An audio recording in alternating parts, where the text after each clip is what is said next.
আসসালামু আলাইকুম। একটি প্রমোশনাল অ্যাক্টিভিটির অ্যানাউন্সমেন্ট দিয়ে আজকের আলোচনাটি শুরু করতে চাচ্ছি।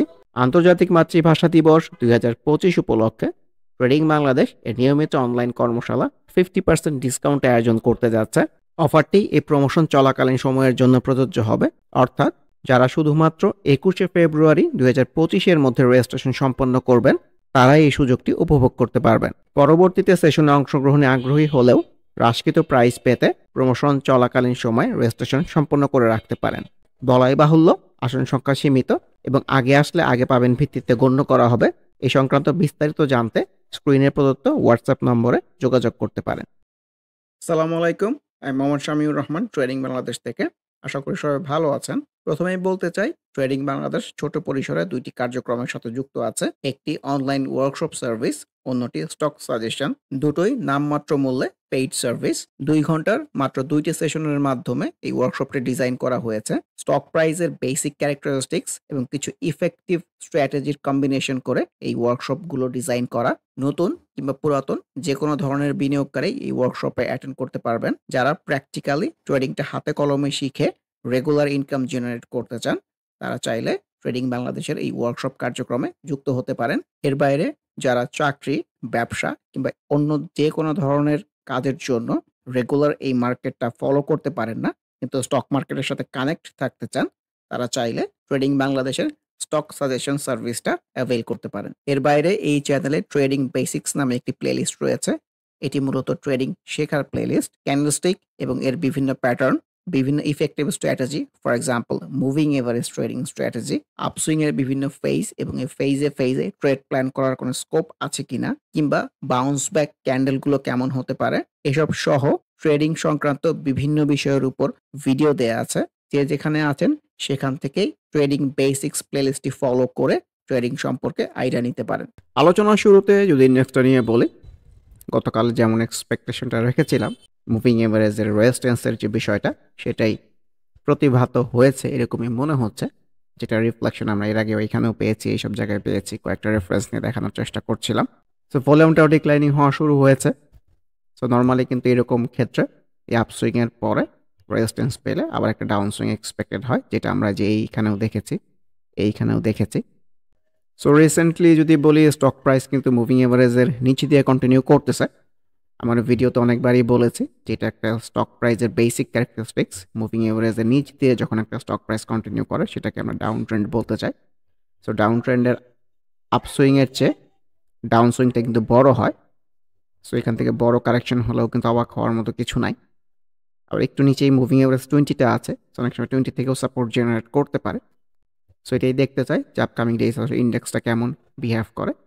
কিন্তু যদি একদমই বেসিক সেন্স থেকে নর্মালি বলি যে একটা আপসুইংয়ের পরে যেহেতু সেলসিনো টাইপই এসছে, কারেকশনের রিফ্লেকশনই এসছে, তারপরে কিন্তু হয়তো আমরা একটা কারেকশনটাই এক্সপিরিয়েন্স করব। যেহেতু ইন্ডেক্সের মধ্যেও সেল সিনারিও, কারেকশনের রিফ্লেকশন, সো বেশিরভাগ স্টকের মধ্যেই হয়তো এই ধরনের রিফ্লেকশনটাই আমরা পাবো। ইন্ডিভিজুয়াল স্টক আলোচনার শুরুতে যদি আমরা এটার কথা বলি, প্রপার ডাউন ট্রেন্ডে চলতেছে। ডাউন ট্রেন্ডের আপসুইং কিন্তু ছোট হয়। সো ছোট একটা আপসুইং কিন্তু হয়েছে, এখন কারেকশন হওয়ার পালা। কারেকশন হলে কিন্তু বড় ডাউন সুইং হতে পারে, যেটা আমরা এইখানে এক্সপিরিয়েন্স করেছি। ছোট আপসুইংয়ের পরে বড় কারেকশন হয়েছে, সেই বিষয়টাই কিন্তু এখানে রিপিট হতে পারে। এবি ব্যাংকের কথাও বলতে চাই, এটাকে একটা half hearted Reiter's type scenario বলা যায়। সো ভলিউমটা যেহেতু ডেভেলপ করার রিফ্লেকশনের মধ্যে আছে, সো এটাই দেখতে চাই এই জায়গা থেকে কেমন রিফ্লেক্টেড হয় upcoming days. ACI looks very good to me. Side swing থেকে কিন্তু উপরের দিকে যাওয়ার রিফ্লেকশন, কিন্তু সবচেয়ে ইম্পর্টেন্ট পয়েন্ট হচ্ছে ভলিউমটা ডেভেলপ করতে হবে। আপকামিং ডেজ যদি সেম পরিমাণ ভলিউমের ডেভেলপমেন্ট না রাখতে পারে, তাহলে কিন্তু সুইংটা হয়তো উপরের দিকে যাবে না। সো এটি আনইউজুয়াল ভলিউম হয়ে কিন্তু কারেকশন হয়ে যেতে পারে। সো এটাকে দুইভাবে দেখার সুযোগ আছে। ভলিউম ডেভেলপ করলে এখান থেকে প্রপার একটা আপসুইং হতে পারে, আর ভলিউম যদি ডেভেলপমেন্ট না করতে পারে তাহলে কিন্তু একটা কারেকশন সেল সিনারিও হয়ে কারেকশনে চলে আসতে পারে। এসিআই ফর্মুলার মধ্যেও ক্যান্ডেল ওয়াইজ কিন্তু সেল সিনারিও টাইপ, যদি ভলিউমটা ডেভেলপ করেছে সাবসুইংয়ের ফেজ হলেও হতে পারে। একমে পেস্টিসাইডের রিফ্লেকশনটাও ভালো বলতে চাচ্ছি না। সো এক্সপেক্টেড কারেকশন, এখানেও ভলিউম যদি ডেভেলপ করে তাহলে কিন্তু সুইংটা উপর দিকে যেতে পারবে পারহ্যাপস। এরিয়েন্টেলের রিফ্লেকশনটাও ভালো না, একটু স্টেবল হওয়ার চেষ্টা করেছিল, যেহেতু ভলিউম ডেভেলপ করতে পারে নাই। সো কারেকশনের রিফ্লেকশনে আমাদেরকে ভাবা উচিত। অ্যাডভেন্ট ডাউন ট্রেন্ডের আপসুইং ছোট হয়, সেলস হয়ে কারেকশন আর রিফ্লেকশনের মধ্যেই আছে। ভলিউমটাও declining, so expected down swing. Aftab auto রিফ্লেকশনও ভালো বলতে চাচ্ছি না। আলহাস্টেক্স আনইউজুয়াল ভলিউমের রিফ্লেকশন আছে। সো নর্মালি তো এই ধরনের সিনারিওতে সুইংটা উপরের দিকে যায় না। So let's hope for the best. আরিফের মধ্যেও রিফ্লেকশন ক্যান্ডেলাইজ ভালো না। ভলিউমটা অ্যাক্টিভ থাকলে সুইং আর ফেজও হতে পারে, দ্য এক্সপেক্টেড কারেকশন। অ্যাপেক্স স্পিনিংয়ের কথাও বলতে চাই। অনেক লালের পরে কিন্তু একটা গ্রিন টাইপ ক্যান্ডেল এসছে, যদিও এই ধরনের ক্যান্ডেল বাউন্স ব্যাক হিসেবে আমার খুব একটা পছন্দ না। তো চার্টের ফ্লো থেকে যদি বলি, অনেক লাল তারপর একটা সবুজ, সেই প্রেক্ষাপট থেকে এখান থেকে ছোট হলেও আপসুইং হলেও হতে পারে। এশিয়াটিক ল্যাব সুইংয়ের প্রেক্ষাপট থেকে বললে এটা একটা বাউন্স ব্যাক ক্যান্ডেল হতে পারে। ট্রেন্ড লাইন তো এর আগের ভিডিওতে ড্র করেছিলাম, সেটার আশেপাশ থেকেই কিন্তু একটা বাউন্স ব্যাক টাইপ সিনারিও এসছে। কিন্তু ইন্ডিভিজুয়াল ক্যান্ডেল যদি বলি, এই ক্যান্ডেলটা কিন্তু সেলার অ্যাক্টিভ ক্যান্ডেল, কারণ ক্যান্ডেল স্টিকের উপরে উইক। কিন্তু সুইংয়ের প্রেক্ষাপট থেকে যদি বলি, তাহলে এটাও একটা বাউন্স ব্যাক টাইপ সিনারিও হলেও হতে পারে। ট্রেন্ড লাইনের ছোট একটা সাপোর্টের জায়গাও আছে। সো ভলিউমটা একটু বেটার ডেভেলপ করতে পারলে ভালো হতো। So let's hope for the best. Candle wise যদি বলি, ব্যাংক এশিয়ার রিফ্লেকশন কিন্তু ভালো, কিন্তু ভলিউমটা একটু বেটার ডেভেলপ করতে পারলে ভালো হতো। ইনফ্যাক্ট বারাকা পাওয়ার প্রপার ডাউন ট্রেন্ডে চলতেছে। ইন্ডেক্সে যেমন সিনারিও ছিল, একটা আপসুইং এর পরে সেলস হয়ে কারেকশনের রিফ্লেকশন, তার পারফেক্ট রিফ্লেকশনটা বারাকা পাওয়ারের মধ্যে আছে। ভলিউমটাও ডিক্লাইনিং, সো এক্সপেক্টেড কারেকশন। বেলিজিং এর মধ্যেও কিন্তু আনইউজুয়াল ভলিউম, সেলস নিয়মটা রিফ্লেক্টেড হয়েছে। ডাউন ট্রেন্ডের আপসুইং ছোট হয়, ছোট আপসুইং এর পরে আবার নতুন করে কারেকশনের ফ্লোতে ভাবতে হবে। বিবিএস কেবলস এবং বিবিএস অ্যাজ এক্সপেক্টেড এই ভলিউমটা ডেভেলপ করতে পারে নাই, সো কারেকশনের ফ্লোতে ভাবা উচিত। বিডি কমের মধ্যেও সেম, আনইউজুয়াল ভলিউমের অ্যাক্টিভিটি পরে কিন্তু কারেকশনটা এক্সপেরিয়েন্স হয়েছে। বিডি ফাইন্যান্সের মধ্যেও ক্যানভাই সেল সিনারিও, আনইউজুয়াল ভলিউমের activity, expected down swing. BD Thai proper sell scenario রিফ্লেকশনই বলতে চাচ্ছি। বিডি থাই ফুডের মধ্যেও কিন্তু ইন্ডেক্সের মতো এই রিফ্লেকশন, আপসুইং এর পরে কারেকশনের রিফ্লেকশন। সো এই ধরনের চার্টই হয়তো আজকে আমরা বেশি এক্সপেরিয়েন্স করবো। ভলিউমটাও ডিক্লাইনিং হয়ে গেছে, আরও ডিক্লাইনিং হতে থাকলে কিন্তু কারেকশনের ফ্লোতেই চলে আসবে। সো এই ধরনের চার্ট বেশি বলতে চাচ্ছি না, কারণ আমার মনে হচ্ছে আপকামিং স্টকগুলোর মধ্যে এই ধরনের চার্টটা আসলে বেশি আসবে। বিচাচরিস ভলিউমের ডেভেলপমেন্ট দেখে খুবই ভালো লাগতেছে, সুইংটা উপরে দিকে যেতে চাচ্ছে, সো অবজারভেশনের ভেতরে রাখা যেতে পারে। ব্র্যাক ব্যাংক ছোট পরিসরে এটাও রিটার্স টাইপ সিনারিও হতে পারে, যেহেতু একটা ট্রেন্ডি অবস্থার মধ্যে কিন্তু আছে। ছোট পরিসরে যদি বলি, ইনফ্যাক্ট যে এটাকে টোটালটা যদি একটা আপসুইং বলি, এই যে ডাউন সুইং আবার আপসুইংয়ের দিকে যাচ্ছে, সো একটু এইখান থেকে কিন্তু যেহেতু ভলিউম অ্যাক্টিভ রাখতে পেরেছে এবং অ্যাক্টিভ যদি থাকে, সুইং হলেও হতে পারে। বিএসসি রিফ্লেকশন ভালো না, মুভিং এভারেজের রেজিস্ট্যান্স। সিএলআইসিএল এর মধ্যেও কিন্তু প্রপার আপসুইং এর পরে সেলসিনো টাইপ এসছে, যদিও এর আগেও আমরা এখানে পেয়েছিলাম কারেকশন হয়ে সুইং একটা ফেজের দিকে গেছে। সো ভলিউম অ্যাক্টিভ রাখতে পারলে সুইং আর ফেজ হতে পারে, আদারওয়াইজ কারেকশনের ফ্লোতেই ভাবতে হবে। ক্রিস্টাল ইন্স্যুরেন্স এটাও ছোট পরিসরে একটা রিটেস্ট, রিসেন্টলি কিন্তু ভলিউমটা অ্যাক্টিভ রাখতে পেরেছে, সো অবজারভেশনের মতো রাখা যেতে পারে ডেফিনেটলি। সিভিও টানিজুয়াল আপসুইংয়ের দিকেই যাচ্ছে। আমরা এর আগেও সেলস পেয়েছি, কারেকশন হয় নাই। এখানেও সেলস পেয়েছি, এখানেও কারেকশন হয় নাই। সো এটি দেখতে চাই এই আনইউজুয়াল আপসুইংটা আসলে কতটুকু কন্টিনিউ হয়। ঢাকা ডাইং কিন্তু আজকে নতুন করে রিফ্লেক্টেড হয়েছে, এক্সপেকটেশন ছিল যেখান থেকে কারেকশনে চলে আসবে, যেহেতু ভলিউমটা অ্যাক্টিভ পর্যায়ে আছে, সো ক্যান্ডেলস্টিক অনুযায়ী ভালো পাওয়া গেছে, সো এক্সপেক্টেড কিন্তু আপসুইং। ড্যাফোডিলের মধ্যে আনইউজুয়াল ভলিউমের অ্যাক্টিভিটি আছে। ডেল্টা স্পিনিং ক্যান্ডেলওয়াইজ কিন্তু ভালো এসছে। খুবই সংক্ষেপে যদি আমরা বলি যে যে ক্যান্ডেলের নিচে উইক, সেটাই কিন্তু বায়ার অ্যাক্টিভ ক্যান্ডেল। সো ছোট্ট ডাউন সুইংয়ের পরে এটাও কিন্তু একটা বাউন্স ব্যাক টাইপ সিনারিও হতে পারে। ভলিউমের ডেভেলপমেন্টের দিক দিয়ে আপকামিং ডেজ খুবই ভাইটাল হবে। ভলিউম ডেভেলপ না হলে কিন্তু সুইংটা হয়তো উপরের দিকে যাবে না। ইস্টার্ন লুব্রিক্যান্ট নতুন করে কারেকশনের ফ্লোতেই ভাবতে হবে, মানে বাউন্স ব্যাকের পরের দিনের রিফ্লেকশন ভালো ছিল না, হুইচ ইন্ডিকেটস যে সুইংটা আরও নিচের দিকে কন্টিনিউ করবে। এইচএল এর কথাও বলতে চাই, আনইউজুয়াল ভলিউমের পরে এক্সপেকটেশন অনুযায়ী কিন্তু কারেকশন আর রিফ্লেকশন। ইপিজিএল এর মধ্যেও রিফ্লেকশনটা ভালো না, সো এটা একটা ইন্ডিকেশন হতে পারে। এইখানে আমরা একটা ইন্ডিকেশন পেয়েছিলাম যে সুইংটা শেষ হতে পারে, না হয়ে আপসুইং আরও ফেজের দিকে গেছে, আবার একটা ইন্ডিকেশন পাওয়া গেছে। এই ইন্ডিকেশনটা কিন্তু আরও স্ট্রং এটার চেয়ে, এখানে প্রপার সেলসিনো টাইপ সিনারিও আছে। ভলিউম ওয়াইজও কিন্তু আসলে সেল সিনারিও, ভলিউম ওয়াইজও কিন্তু আসলে unusual volume, so moving average থেকে দূরে কখনোই তো সেফ ট্রেড প্ল্যান করার জায়গা না। এক্সপেক্টেড কিন্তু কারেকশন। ফাইন ফোর্সের মধ্যেও ক্যানালাইজ রিফ্লেকশনটা ভালো, ভলিউমে ডেভেলপ করেছে, ভলিউমের কন্টিনিউশনটা আসলে ভাইটাল হবে আপকামিং ডেজ। ইবনি সিনার ক্যানালাইজ রিফ্লেকশনটা কিন্তু ভালো, ভলিউমটা যদি অ্যাক্টিভ রাখতে পারে, ছোট হলেও আপসুইং হতে পারে এইখান থেকে। আইপিটিসির মতো candle wise sell scenario, volume যদি অ্যাক্টিভ রাখতে পারে, আপসুইং আর ফেস হলেও হতে পারে।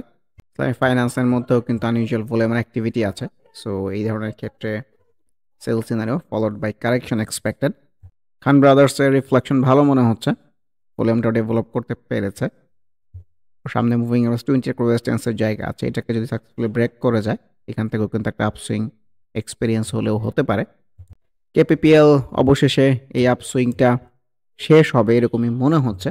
সো ডাউন সুইং আসতেছে, এটাই কিন্তু নতুন করে ট্রেড অপরচুনিটি হতে পারে। আর মুভিং এভারেজ 20 থেকে যদি একটা বাউন্স ব্যাক পাওয়া যায়, কিন্তু খুবই সুন্দর ট্রেড প্ল্যান করার জায়গা হতে পারে ফর অ্যানাদার আপসুইং, যেহেতু ভলিউমটা অ্যাক্টিভ পর্যায়ে আছে। সো কেপিপিএলকে অবশ্যই অবজারভেশনের ভিতরে রাখা যেতে পারে। লঙ্কা বাংলা ফাইন্যান্সের মধ্যেও সেল সিনারিও লাফার্স ডাউন ট্রেন্ডে চলতেছে, ডাউন ট্রেন্ডের আপসুইং ছোট হয়, এটাই মেনশন করতে চাই। লুব্রেফকেও অবজারভেশনের ভিতরে রাখা যেতে পারে, এখান থেকে কারেকশন হয়ে আবার মুভিং এভারেজের কাছাকাছি আসবে এরকমই মনে হচ্ছে। So let's see. Malik spinning, Maxon spinning, কোনোটার সিনারি ভালো না। মেঘনা লাইফের ক্যান্ডেল ওয়াইজ রিফ্লেকশনটা কিন্তু ভালো ছিল, ছোট পরিসর একটা রিটেস্টও ছিল। আজকের যে ক্যান্ডেলস্টিক এসছে, রিফ্লেকশন কিন্তু ভালো না। সো সবসময় যেটা বলি যে বাউন্স ব্যাকের পরের দিন ক্যান্ডেল রিফ্লেকশন যদি ভালো না হয়, সুইংটা কিন্তু উপরের দিকে ইন জেনারেল কেসেস যায় না। সো কারেকশনের ফ্লোতে ভাবা উচিত। মন্য সিরামিক প্রপার কারেকশনের রিফ্লেকশনই মনে হচ্ছে। মেঘনা পেট্রোলিয়াম ক্যান্ডেল ওয়াইজ রিফ্লেকশনটা ভালো, ভলিউমটা ডেভেলপ করেছে, সো অবজারভেশনের ভিতরে রাখা যেতে পারে। নাভানা ফার্মা ভালো করলেও আনইউজুয়াল ভলিউমের অ্যাক্টিভিটি আছে, সো একটা sell scenario followed by correction expected. Finance সেক্টরের মধ্যে এনএইচএফআইএল এর কথাও বলতে চাই। আসলে টোটাল ফাইন্যান্স সেক্টরের কিন্তু একই অবস্থা। সো এই সেক্টরটা একের সাথেই মুভ করতেছে এই ছোট আপসুইং এর পরে। সবগুলোর মধ্যে সেল সিনারিও এসছে, আনইউজুয়াল ভলিউমের পরে ভলিউম ডিক্লাইনিং এসছে। এই কমন ক্যারেক্টারিস্টিক্স কিন্তু অলমোস্ট প্রত্যেকটা স্টকের মধ্যে আছে ফাইন্যান্স সেক্টরে। সো একটা স্টক দেখলেই কিন্তু সবগুলো দেখা হয়ে যায়। তো এখন এক্সপেক্টেড কিন্তু কারেকশন সবগুলো স্টকের মধ্যেই। পিটিএল এর মধ্যে scenery wise reflection half hearted বলতে চাই। ভলিউম যদি আপকামিং ডেজ ডেভেলপ না হয়, এটাই কিন্তু এই ছোট আপসুইং এর ক্ষেত্রে সেল সিনারিও কারেকশনে চলে আসতে পারে। আর ভলিউমের অ্যাক্টিভ রাখতে পারলে আপসুইং ইতে এক্সপেক্টেড। রবি গতদিনের রিফ্লেকশনটা ভালো ছিল, কিন্তু আজকের রিফ্লেকশন কিন্তু ভালো না। সো বাউন্স ব্যাকের পরের দিনের রিফ্লেকশন ভালো না হলে কিন্তু সুইংটা উপরের দিকে যায় না, এটি আনইউজুয়াল ভলিউম হয়ে যেতে পারে। So কারেকশনটি expected. সিমটেক্সের মধ্যেও unusual volume, proper sell scenario, upcoming days কারেকশনটা এক্সপেক্টেড। ভলিউম অ্যাক্টিভ রাখতে পারলে সুইংয়েরও ফেস হতে পারে। চীন বাংলার মধ্যে ঊর্ধ্বমুখী প্রবণতা অব্যাহত আছে। সো এটাই দেখতে চাই আপসুইংটা আসলে কোথায় গিয়ে শেষ হয়।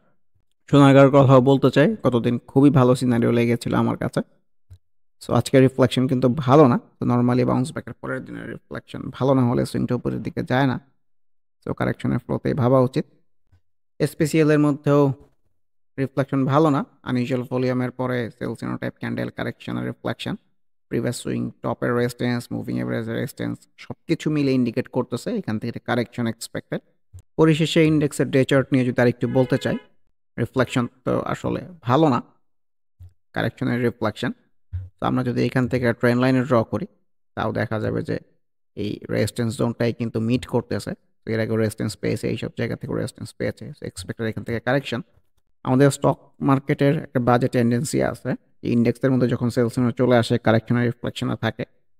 সো বেশিরভাগ স্টক কিন্তু ইন্ডেক্সকে ফলো করেই কারেকশন হতে থাকে। সো মার্কেটের মধ্যে কিন্তু খুব একটা ভালো ট্রেড প্ল্যান করার জায়গা নাই।